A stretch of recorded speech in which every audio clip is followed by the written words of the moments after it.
এক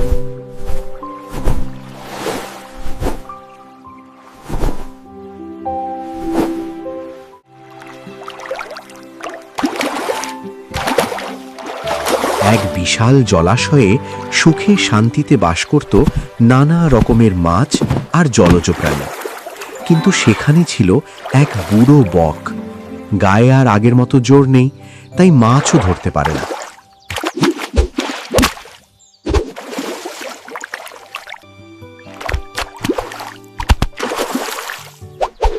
বকটি অনেক চেষ্টা করল, কিন্তু একটিও মাছ ধরে খেতে পারল না। এদিকে সন্ধ্যা গড়িয়ে এলো, তাই মন খারাপ করে বাড়ি গেল।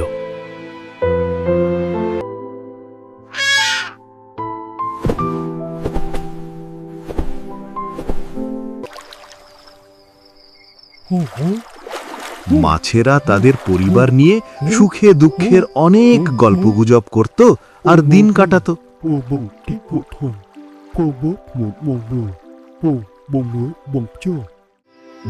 আমি তো এখন আগের মতো আর শিকার ধরতে পারি না।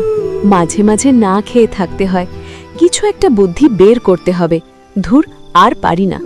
আগে ঘুমিয়ে নি, সকালে একটা ফন্দি বের করতে হবে।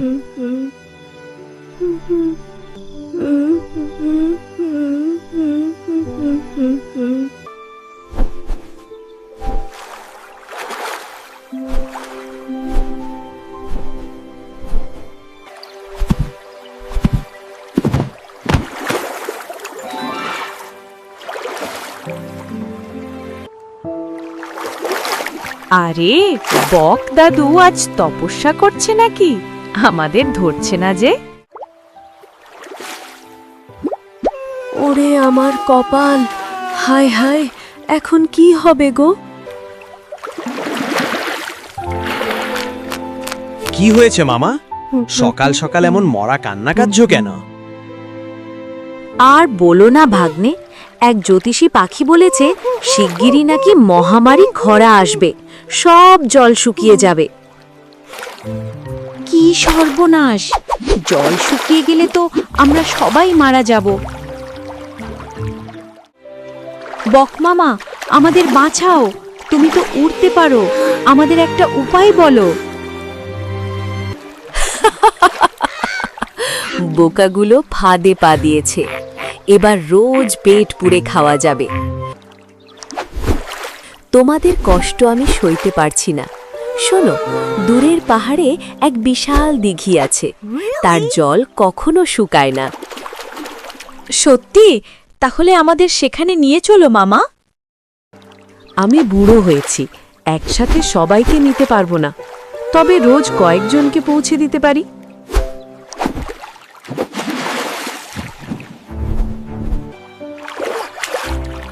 সাবধানে যাস খোকা, নতুন দিঘিতে দিয়ে আমাকে মনে রাখিস।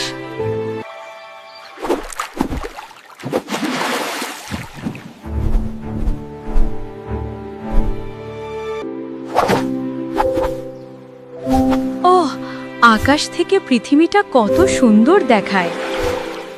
আমরা এসে গেছি, এই পাথরের নিচেই সেই দিঘি। বক মামা, এ কি করছো? বাঁচাও, বাঁচাও, বাঁচাও!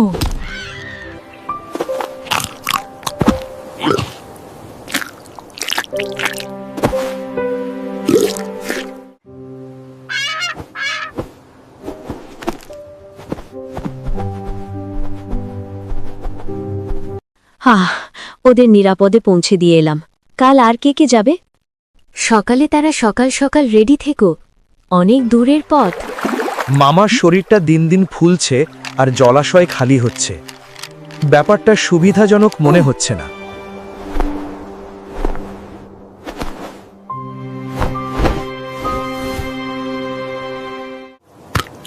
বক প্রতিদিন এভাবে মাছ খেতে থাকলো আর জলাশয় খালি হতে লাগলো।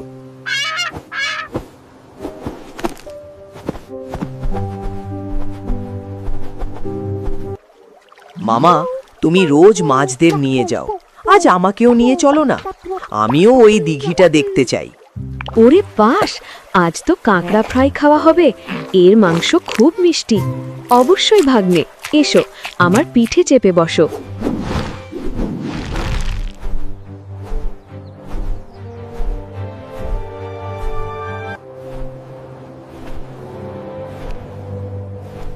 মামা আর কত দূর? দিঘি তো দেখছি না। দিঘি? নিচের দিকে তাকিয়ে দেখো, ওটাই তোমাদের দিঘি। এ কি, ওটা তো পাথর। হায় হায়, এ তো সব মাছের কাঁটা। তুমি ওদের বাঁচাওনি, খেয়ে ফেলেছো। ধরা পড়ে গেছি, এখন তোকেও খাবো। পর নিচে। বিশ্বাসঘাতক, আজ তোর শেষ দিন। ছেড়ে দে, মরে গেলাম রে। ওরে বাবা! নিরীহ মাছদের মারার সময় মনে ছিল না? এখন বোঝো কেমন লাগে।